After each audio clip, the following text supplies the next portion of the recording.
চুলকানি কোনো রোগ নয়, বরং অনেকগুলো রোগের উপসর্গ হিসেবে চুলকানি দেখা যায়। বাংলাদেশের প্রেক্ষাপটে ত্বকের চুলকানির সবচেয়ে কমন যে কারণটি দেখা যায় সেটি হচ্ছে প্যারাসাইট এর ইনফেকশনের কারণে। লিভারের রোগের কারণে সাধারণত জন্ডিস হয়, সিরাম বিলিরুবিন বেড়ে যায়।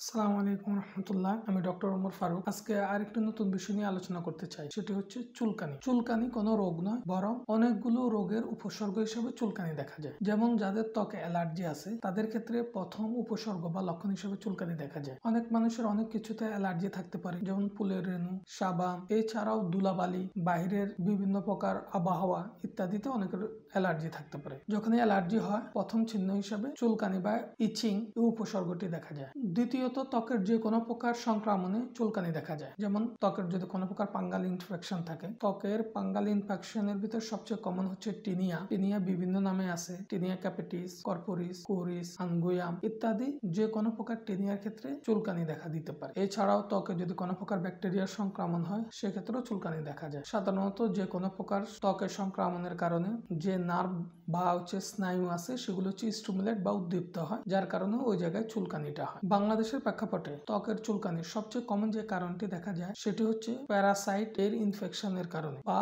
প্যারাসাইটে আক্রান্ত হওয়ার কারণে। এর কমন উদাহরণ হচ্ছে স্ক্যাবিস। স্ক্যাবিস নামক প্যারাসাইটটি, এটির একটি বৈজ্ঞানিক নাম আছে। এটি দ্বারা যদি ত্বকে যদি সংক্রমিত হয় তাহলে তীব্র চুলকানি দেখা যায় এবং রাত্রবেলায় চুলকানি হয়। এটি নিয়ে আমাদের আলাদা আরেকটি ভিডিও আছে। এছাড়াও কিছু কমন চর্মরোগ, সোরিয়াসিস, একজিমা এগুলোতেও খুব চুলকানি দেখা যায়। মানুষের কিছু কিছু শারীরিক অসুস্থতার সময় খুব বেশি চুলকানি দেখা দিতে পারে। লিভারের রোগের কারণে সাধারণত জন্ডিস হয়, সিরাম বিলিরুবিন বেড়ে যায়। যখন সিরাম বিলিরুবিন বা বিলিরুবিন ত্বকের নিচে যাবে তখন সে জায়গায় চুলকানি শুরু হবে। এছাড়াও কিডনির রোগ, থাইরয়েডের যে কোনো প্রকার রোগ ইত্যাদিতে চুলকানি লক্ষ্য করা যায়। এছাড়াও আমাদের বৃদ্ধ মা বাবা যারা আছেন, যাদের বয়স অনেক বেশি, যাদের স্কিন অনেক বেশি ড্রাই হয়, তাদের ক্ষেত্রেও চুলকানি দেখা যায়। চুলকানি হলে রোগীরা সাধারণত আমাদের মাঝে কি লক্ষণ নিয়ে আসে, ডাক্তারকে তারা কি বলতে চায়? প্রথমত, তাদের তীব্র মাত্রায় চুলকানি হয়। অনেকের ক্ষেত্রে এই চুলকানিটা সবসময় থাকতে পারে। স্ক্যাবিস বা প্যারাসাইট দ্বারা ইনফেকশন হলে বা প্যারাসাইট দ্বারা সংক্রমিত হলে সেক্ষেত্রে রাত্রবেলা চুলকানিটা অনেক বেশি হয়। অনেক সময় চুলকানোর ফলে ওই জায়গায় ক্ষতর সৃষ্টি হয়, পুজের সৃষ্টি হয়। এছাড়াও কিছু কিছু ক্ষেত্রে, বিশেষ করে একজিমা এবং সোরিয়াসিসের ক্ষেত্রে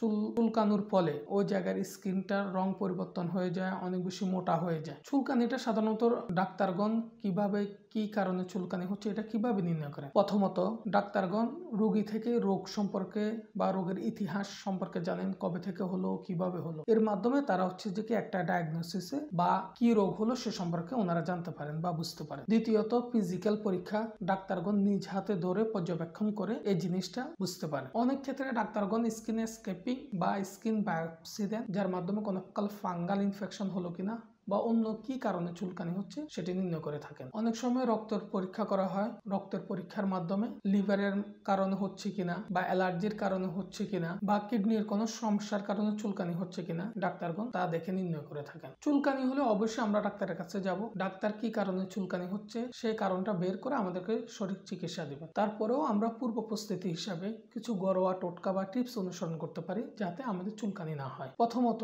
চুলকানি প্রতিরোধের প্রথম সত্য হলো পরিষ্কার জামা কাপড় পরা। আমার ব্যবহার্য যে সমস্ত জিনিসপত্র আছে সবকিছুতে যেন আমি পরিষ্কার পরিচ্ছন্নতা অবলম্বন করি। দ্বিতীয়ত, অ্যালার্জি জাতীয় জিনিস পরিহার করা। এখানে সবচেয়ে গুরুত্বপূর্ণ একটা জিনিস বলে রাখা উচিত, সবার সবকিছুতে অ্যালার্জি হয় না। এক এক মানুষের এক এক জিনিস অ্যালার্জি আছে। যখন কোনো মানুষের কোনো জিনিসের প্রতি অ্যালার্জি হয়, আমাদের যে মাস্ট সেল আছে ওটি হিস্টামিন রিলিজ করে, যার কারণে অ্যালার্জি দেখা যায়। তাহলে যাদের চুলকানি আছে বা যে সমস্ত জিনিসের যাদের অ্যালার্জি হয়, ওই সমস্ত জিনিস যদি পরিহার করা হয় তাহলে চুলকানিটা অনেকটা কমে যাবে। তৃতীয়ত, ড্রাই স্কিন না রাখা। ড্রাই স্কিন বা শুষ্ক ত্বক অনেকের চুলকানির কারণ। যাদের এরকম ড্রাই স্কিন বা শুষ্ক ত্বক আছে তাদের ক্ষেত্রে বিভিন্ন প্রকার ময়শ্চারাইজার ইউজ করা উচিত। ময়শ্চারাইজার হিসেবে আমরা ভ্যাসলিন ইউজ করতে পারি, যার মাধ্যমে আমাদের চুলকানি অনেকটা কমে যাবে। এরপর আমরা যে টিপসটি অনুসরণ করতে পারি, অনেক বেশি ঘামিয়ে না যাওয়া বা ঠান্ডা আবহাওয়ায় থাকা। অনেকের ক্ষেত্রে অনেক বেশি যদি ঘেমে যায় তাদের ক্ষেত্রে অনেক বেশি চুলকানি দেখা দেয়। সেই ক্ষেত্রে তাদের উচিত ঠান্ডা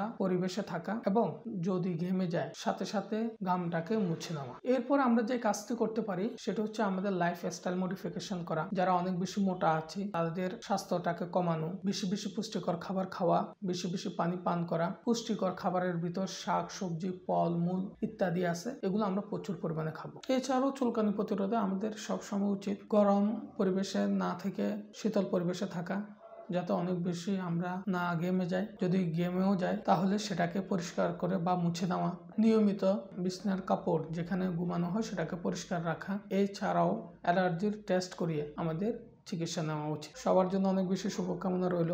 অন্যদিন অন্য কোনো গুরুত্বপূর্ণ বিষয় নিয়ে আলোচনা হবে। সে পর্যন্ত সবাই ভালো থাকবেন, সুস্থ থাকবেন। সালামু আলাইকুম।